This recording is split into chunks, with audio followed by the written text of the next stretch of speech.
Hi, good afternoon and welcome to Emsa's live chat. Today we're going to be talking about employer sponsorship. So if you have any questions regarding employer sponsorship and the various different visas that exist for employer sponsorship, feel free to type your questions into our Facebook live chat comment section. Just to give you a bit of a background, we're Education and Migration Services. We're specialists in all areas of visas, so applying for visas, everything from employer sponsorship through to skilled visas, entrepreneur visas, and on the flip side we also help international people that want to come to Australia for study as well. We're going to be running a few more of these live chats to educate the community and also to give you some information about different ways that you can go towards reaching your dreams or goals in Australia. So do we have any questions? We are starting to get people live, so before the live chat we received some questions to start with. So the first one was Manjit, and she's asking, can I get a sponsorship being overseas? Yeah, okay, so before we kick off on that one, Manji, what I might first start by saying is that when it comes to employer sponsorship, there's a range of different visas that exist. We're probably going to focus on three main areas today, and those visas that we'll talk about today would be the 457 visa, which is temporary employer sponsorship for up to 4 years, the 186 visa, which is permanent employer sponsorship, and also the 187 visa, which is permanent employer sponsorship but in a regional area. Okay, so getting back to your question, Manji, can you be sponsored being overseas? Yes, it is quite common for people to be sponsored directly from overseas. The most common visa that they would be sponsored for from overseas out of the ones we're discussing would be the 457 visa. We, for example, recently have been involved in doing a number of 457s across the hospitality industry for people coming to Australia. The reason the 457 is, I guess, more popular from an overseas perspective is that the 457 visa has a shorter, or generally has a shorter processing time when it comes to employer sponsorship. So like I said, it can be for up to 4 years. The occupations that you can have for the 457 visa are any of the occupations that are listed on the government's consolidated skilled occupation list. So this actually has 500 or 600 or more occupations on that list, and providing you have the skills and experience in one of those areas, you can be sponsored for a 457 visa overseas. You can also be sponsored for permanent employer sponsorship, the 186, or regional employer sponsorship, the 187 from overseas, but with those visas they have a lot longer processing time. So if you are overseas, the visas can take sort of 6 and in some cases up to 8 or 9 months to be approved. So if you're applying for that offshore, then the employer doesn't actually have you here in Australia for that period of time. So generally having a 457, it can be approved in a lot less time, which means that you can be here quicker and working for your employer. So she also asked regarding that question if the requirements are the same for each country. Yeah, so when it comes to employer sponsorship isn't really country-centric. So generally the requirements for each visa will be the same. Certain countries may be asked to do medicals or other checks, depending on the risk level, I guess, from a health assessment perspective. But generally speaking, there's no restrictions, I guess, placed on people from specific countries getting these visas. So it's not like, for example, a student visa where different countries have different requirements. For the 457 visa, it's pretty much the same playing field. The only area where it can vary a little bit is in some trade occupations, Manji. You may need to get a skills assessment if you are from a specific country and you don't have an Australian qualification. So to give an example, if say you were from India and you were wanting to be sponsored as a chef, then you would actually have to have a 457 skills assessment in order to be sponsored as a chef if you're from India. But if you were from Nepal, that wouldn't be a requirement. Okay, so that's the only real area that I can think of off the top of my head that varies from country to country. Thank you. Another question saying that from Sebastian Gonzalez. He's asking about if the employer sponsorship will allow him to apply for PR and how is that? Interesting question. It's quite of a big question, and I understand, it can be challenging and it's interesting and it can be a little bit confusing, but I guess when it comes to permanent employer sponsorship, or to employer sponsorship leading to permanent residencies, there's a number of ways that it can lead to permanent residency. One of the most common ways I think we can start with is that people are sponsored onto a 457 visa. Then if you've been on that 457 visa for a period of 2 years, working in the same position for the same employer, then at the end of that 2 years, it is possible that the employer could sponsor you for a 186, that permanent residency visa that I mentioned earlier, after you've been on that visa for 2 years. Okay, so that's one possible way that it could lead to permanent residency. Another possible way that it could lead to permanent residency is, say you've come to Australia and you are a marketing specialist. Okay, so you've got a bachelor degree in marketing, and then you've, say, got 5 years experience in marketing. If you were to get a skills assessment in your occupation, say as a marketing specialist, and then you're able to find a sponsor that was willing to sponsor you, instead of going for the 457, they could actually sponsor you directly for permanent residency, providing you had the skills assessment and 3 years full-time experience. Now, there are other requirements with respects to English levels across those visas, but that's the basics of how you could be sponsored on a 186 visa directly for permanent residency. Similarly, another one that we see quite commonly is people that have studied in Australia, potentially finding a job in a regional area. Okay, now regional sponsorship, or under the subclass 186 visa, allows employers to sponsor people in regional areas of Australia, and that generally broadly means outside the big cities like Sydney, Brisbane, Melbourne. Generally means that if you find a sponsor in a regional or a low population area in Australia and you have an Australian qualification, then they can sponsor you directly for permanent residency, as long as your qualification meets the requirements of those positions. So I'll give you an example. If, for example, you finished a Certificate 4 in commercial cookery here in Australia, and you find a sponsor that's in a regional area, let's say Noosa Heads or Byron Bay, then the employer can potentially sponsor you as a cook directly for permanent residency. Now, unlike the other visas I mentioned, the 457 and the 186, they generally need to meet certain requirements for the businesses, so they need to be meeting training requirements. With the 457, they have a minimum salary of, say, $54,000. In the regional area, generally speaking, the salary requirements are not there and the training requirements are not there either. Thank you.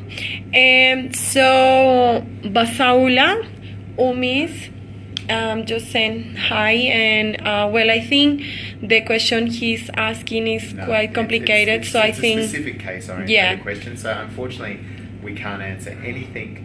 I know you're one of our clients and you're overseas, but we can't answer anything specific on a live chat. But if you want to send us an email, then we're happy to answer it that way. Thank you, Basala. Someone here is asking if I am on, so her name is Farnoosh, and she's asking if I am on employer sponsorship, is my spouse allowed to work full-time? Yeah, so again, it all comes down to the visa that you're on. So like I said earlier, employer sponsorship is a broad term, but there's a number of different visas, obviously, that fall under, I guess, a category where an employer can sponsor you. So, but if, for example, we use the 457 example, which I said is the most common one, yeah, you actually have full work rights, and your partner would also have full work rights. Now, depending on the state, but in most cases, if you had children, they could also go to the government schools and you would not have to pay fees if that's under the 457. It doesn't unfortunately cover things like childcare, but it would mean that if you had kids that were of school age, let's say probably 5 or 6 or above, that they could go to school as well. Thank you. So Mandeep Kaur also sent us the question previous to the live chat, and she was asking whether I am running my own business, am I able to apply for this visa? Okay, so that can be a bit of a tricky one. Good question. Generally speaking, well, until earlier this year, it was quite common, or we did notice that it was quite common for people to start companies and sponsor themselves. Now, technically, if you have a company, then it's considered a separate entity to yourself, okay? If you have like a sole trader or just your regular ABN, or you're in a partnership, then it's not really considered separate to you, so you couldn't sponsor yourself in that sort of arrangement. If you had a company set up though, the company is seen as a separate entity to you as the individual. But one thing that we've noticed since earlier this year is that immigration policy has changed towards self-sponsorship. So as part of the policy advice manual, which immigration gives, they have started to, I guess, put some checks and balances in place to stop people sponsoring themselves purely for a migration outcome. Okay, now that's not to say that it can't happen, but you would need to really show that there was a genuine position and that it wasn't sort of sought with just a migration outcome. Okay, so again, probably something that we need to talk about in more depth, depending on what your business was and how incremental, I guess, you were to it, how big it is. But again, yeah, we'd be happy to, I guess, meet you in person and sort of nut out the challenges around sponsoring yourself if that's what you're looking at doing. Next question, sent from Susanna Wolinska in Poland. How long can the process take? Okay, so again, Susanna, it really depends on the visa that you're applying for. 457s can generally take a few months, so anywhere from sort of 1 month when immigration's processing quickly, up to 4 months, 5 months, some a little bit longer than that as well. It really just depends on their case workload. We have noticed a bit of a slower process at the moment with immigration when it comes to 457, so that period has been extended slightly. On the flip side, if you're looking at the sort of permanent employer sponsorship, like the 186 visas or the 187 visas, you're probably looking at about 8 months. But again, that can be a little bit shorter or longer as well. So the processing timelines that I'm giving you are generally a guide based on our experience. But as I mentioned, these things do change depending on the workload of immigration and the complexity of cases, I guess, as well. Thank you. We still receiving questions, so if anyone has something to ask related to the employer sponsorship, feel free to write under the comments, or also if you want, you can send your questions to our email, which is brisbane@emsaus.com. We keep going with the previous question we received. So now Justina Torkish is asking if her father, who is 52 years old right now, is eligible for this kind of visa. Okay, so I guess the short answer is yes. When it comes to, say, the 457 visa, there's not an upward age limit on the 457 visa, but when it comes to permanent employer sponsorship, generally, like with skilled migration, the upper limit to that visa is 50 years of age. So while your father could be sponsored potentially for a 457, he probably would be limited in applying for permanent residency because he is over the age of 50. That said, there are some exemptions depending on the position that he has. So there are some age exemptions and also salary exemptions, but again, we'd need to know a little bit more information from him. But for the 457, that's completely fine. He could be sponsored for a period of up to 4 years, and that could be renewed again. And we've done some recent visas for people over the age of 50 as well to come in and work in various industries. Thank you. Amin from Iran is asking, what's the minimum score for IELTS?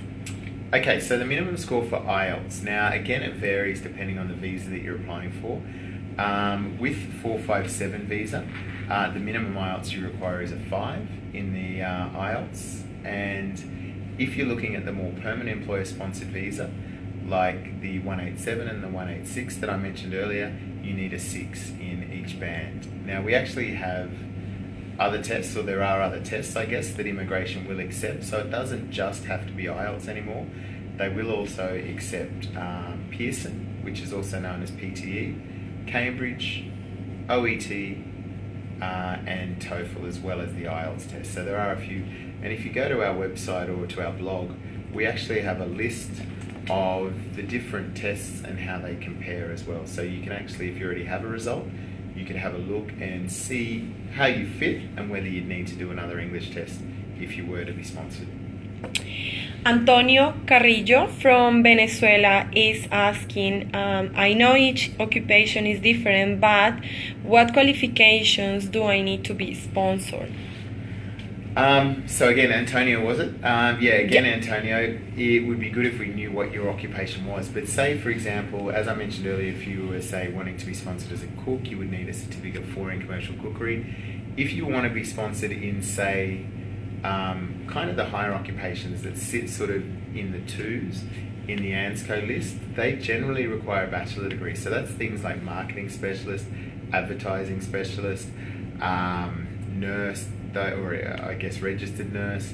You would need to have the qualification that's consummate with that position. So all of the positions that are on the consolidated skilled occupation list for the 457 and the 186 visa, they all have a corresponding ANSCO code, which is ANZCO. Now, if you even type that into Google, you can actually read what each occupation requires. So, for example, if you were to go, the example I used earlier is marketing specialist. If you were to type in the ANSCO and marketing specialist, it would actually come up and tell you what the requirements were for a marketing specialist. So in this case, it would say a bachelor degree or 5 years of experience would meet that requirement. So if you have the bachelor degree, then you would generally meet the requirements as long as it's related to the occupation. But if you don't have the degree or the qualification, in certain occupations you could just have the experience. So we've done visas, again, for people who might have 5 years experience in an area, but not have a bachelor degree. Thank you. Well, there is a question, I don't think is the type of topic related with employer sponsorship. So Daniel, ABN. Yeah, Daniel Santander, thank you for your question. That's all right. I mean, I can answer that one briefly, Daniel. Okay. I mean, to apply for an ABN, the quickest answer to that one is you can go to the Australian government website. So the website is abr.gov.au, and if you look down the left-hand side of the page, it will tell you how you can register for an ABN. Now, generally speaking, if you're on depending on the visa, but if you're on a student visa, you can sign up for an ABN, and you have to put in the reasons that you want to get the ABN, but the form is actually there on that website, and that's dealing directly with the government in doing that. One thing I will mention, as I mentioned earlier, is that just having an ABN sort of as an individual is different to being a company. So if you are looking at sponsorship or sponsorship of yourself, just having an ABN is probably not the requirement that you would need. You may need to set up a company, but if you're just doing it to work as a contractor or something, then you can set up at that website. Also, Daniel, if you want to know a little bit more about that, this Friday in our Brisbane office, we will have a welcoming session to all the students that just arrived to Australia, and we're going to explain about tax file number, ABN, and the differences between those and more topics that might be interesting for you. So good point. I mean, so that's Friday. On this Friday here in our office in the city. In Brisbane, which is level 7, 359 Queen Street. And I think that starts at 3:30, does it? 3:30, yes. Yep, at 3:30. So again, if you want help in doing that or guidance, by all means, feel free to come along to that session this Friday, and we can kind of help you through, I guess, that process of where to go. But like I said, that website's pretty clear, and if you go through and answer immigration's questions, then everything should be okay. Not immigration, if you government's questions. Jahaira Santana, thank you for your question. So she's asking, my nephew is 16 years of age. He's from Venezuela and my sister wants him to come as an student and working visa. Is it possible? Thank you. Okay, so Yahira, thank you for your question. So the work visas or the employer sponsorship visas, no, he's not going to qualify being 16 years of age. But with respects to a student visa, we can ask that. It is possible for people under the age of 16 to come to Australia as students, or under the age of 18 to come to Australia as students. They need a legal guardian in Australia. So whether that be a parent, or if you yourself as an aunt or uncle are resident in Australia, then potentially you could be that person. Or they could be in the care, I guess, of a homestay family or the education provider they study at. So if he was coming to do school, for example, some schools offer boarding and would allow him to stay there. If he's coming to do English, then some schools would offer, say, homestay, and the homestay would be responsible for him. But it is definitely possible for him to come on a student visa, depending on what he wants to study. But again, if you contact our office, we can put you in touch with one of our education counsellors, and they can potentially assist you through that process. We also have an office in Venezuela, and potentially we can refer you to that if you're close to Caracas too. Thank you. We will also... So just to give you a bit of an update as well, we are also having a free migration seminar while we wait for some more questions to come in. At the end of this month or the start of November, we're going to be having seminars which are on the 1st of November on the Gold Coast, which will start at 3:30, which is in Southport, 3:30 in Brisbane on the 2nd of November, and 3:30 on the 4th of November in Melbourne. Now these are free migration seminars. Generally we tend to focus on students, skilled migration, and as well as that we'll go through sort of the points test, how it all works. But it's also an opportunity for you to come along and ask any other questions that you have, and get to meet us and our team. Generally speaking, these events do get quite full, so the earlier you sign up, the better. And if you're on our Facebook page, you can probably find the links to our seminars on that page there if you go down the page, and sign up through Eventbrite. Now it is important to sign up through Eventbrite because at times the seminars do get full and we have to turn people away, so the sooner you sign up the better. But just looking at it now, there are still some places left, so as soon as you sign up, we're happy to answer any questions that you may have at that seminar. Thank you. So Ashu Danoa has sent another question. Hi, I applied for 485 visa and my TRA is approved. Then how long it going to take more to come? The visa. Visa. Okay, Ashu, thank you for your question. Again, it's not necessarily employer sponsorship, but we're always happy to answer questions. Again, for 485 visas at the moment would generally take about 3 months to be granted. That's based on our experience of current processing. Now, one of the things with immigration and the way that they're dealing with a lot of visas at the moment is that they don't necessarily have a specific case officer. So your visa application might be managed by a team. So what that means is if you got the assessment today, or you got a request for the assessment, let's say today, you provided it next week, then if the request was sent today, they might not look at that case for another 28 days, okay? And in some cases, if they're busy, it may even take longer. So as long as you provided all the information, that's key, because then the next time one of the case officers does open your file, then they will be able to grant it. But as a general rule of thumb at the moment, processing time is around 3 months. But if they've requested that skills assessment from you, it will obviously delay the process because they will put it on hold for a little bit and then they'll revisit it after that 28 days or at some point after that 28 days. Thank you. Andres Garcia from Colombia is asking, what type of documents does my company need to present? What type of documents does the company need to present? So generally speaking, when it comes to what the companies need to provide, the companies need to provide proof, I guess, that they're legally operating, okay?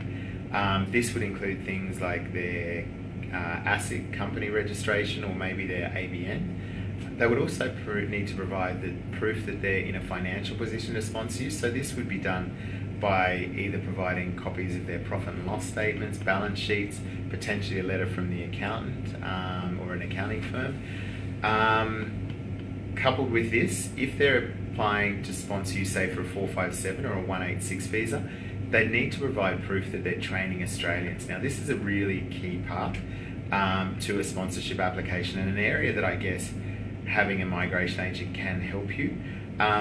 So, for example, they need to show that they're paying or they're providing the value of at least 1% of their payroll, and that would mean their wages and salaries and contractors, and they're actually completing training for that. Or if they're not actually doing training, then they can pay 2% of that amount to a training fund. But there are some different ways that companies can meet that training requirement. So, for example, if you had a restaurant and the restaurant wanted to sponsor someone and the restaurant employed an apprentice, the entire salary of that apprentice could count towards training, okay?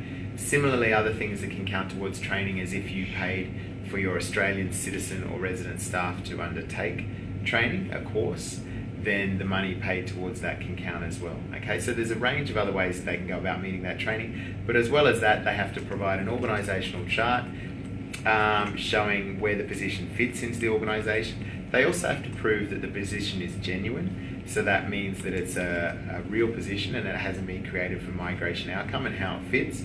They have to provide proof that you're getting paid either above a certain salary, if it's for the 457, which is 53,900, or that it's equal to what an Australian would get working in the same position. They also have to provide a position description, and as well as a position description, they also have to provide an employment contract for the period of your employment. Okay, so for a 457, that can be up to 4 years. With the other visas I mentioned, it has to be at least 2 years for the 187 or the 186 visa. Thank you. Well, we have some more minutes left, so anyone who wants to keep asking, just feel free to write it on the comments. The question I just saw here come through from Ashu again. Okay. Do we help getting jobs in where we can apply for regional sponsorship in mechanic? Unfortunately, we don't offer a recruitment service in the sense of have employers on hand. We have helped some of our clients from time to time if we know of employers, but it's not something that we actively go out and pursue. So, for example, if we had an employer that we had worked with in the past that contacted us and said they were, short of chefs, and we would then provide your information to them. Again, it's not a service that we charge for at this point in time. It's just basically trying to link up individuals that are looking, I guess, for a sponsor and companies as well. But it's not something that we actively do. It's only if we generally have a company. So I think, Ashu, you've applied for the 485 visa. My advice in looking for a sponsor would be to actively get out there and look. You're on a 485 visa, so it does give you the ability to travel. So searching for jobs in regional areas, either through Seek or through local media, papers and things in those areas, and then actively going out there and proving yourself as an employee. Regional areas do struggle more to find staff. They're not as populated as the cities, so they struggle to get specialised staff. So actively going out there, showing that you have good work ethic. There may be a shortage in that area, and it may lead to sponsorship. Thank you. David Ramirez. Hi, Emsa. Hi, David. His question is, I will turn 34 years February next year. Will I keep my 30 points based on my age? I will turn 32 in February next year. So basically when it comes, that's sort of more of a skill migration question, David. And yes, David, you will keep your points at the age of 32, which will still be 30 points. Once you turn 33, that's when your points will go down to 25, okay? So up until the day before, if you get an invitation the day before your 33rd birthday, you will still have 30 points, okay? So longer term, you will have the points for a longer period. Thank you. And the last question, Isabella Citro from Italy. Do I need to be sponsored in my current occupation, or can I work in any occupation?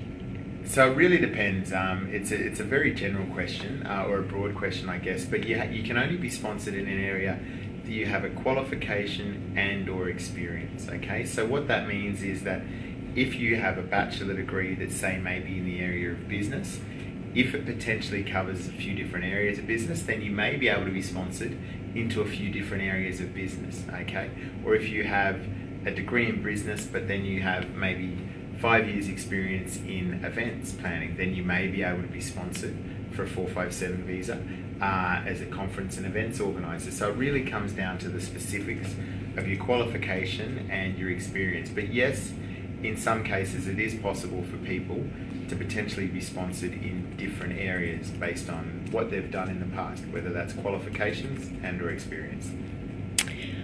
Perfect. So I guess we are done for this week Emsa's live chat. Thank you, Shannon, and thank you everyone for sending your questions. Usually after we finish the live chat, we keep receiving questions and comments, so we are always happy to answer and just keep everyone in touch with the next live chat. Cool. So yeah, like I said, we'll be doing these live chats on a more frequent basis. We find it's a really good way to engage and to chat with potential clients, and also to the wider community as well, and it gives you a little bit of information as well. So thank you very much for your time today. And just to reiterate, if you are interested and you're based in Brisbane, we are having the welcome session this Friday at 3:30 in our Brisbane office, where we're going to run through all the information I guess you need as a new arrival to Australia. So it doesn't matter if you've been here for a month or 2 months or 6 months. If you still feel like you need a little bit of information on how to set up your ABN or how to set up a tax file number, by all means feel free to come in. And as well as that, we're also going to be having the migration seminars, which are going to be on the 1st of November on the Gold Coast, 2nd of November in Brisbane, and the 4th of November in Melbourne. And they all start at 3:30, and you can find the information there too. So if you have any more questions that you did want to answer, by all means feel free to send us an email to socialmedia@emsaus.com. Thank you for your time, and we look forward to seeing you. Thank you.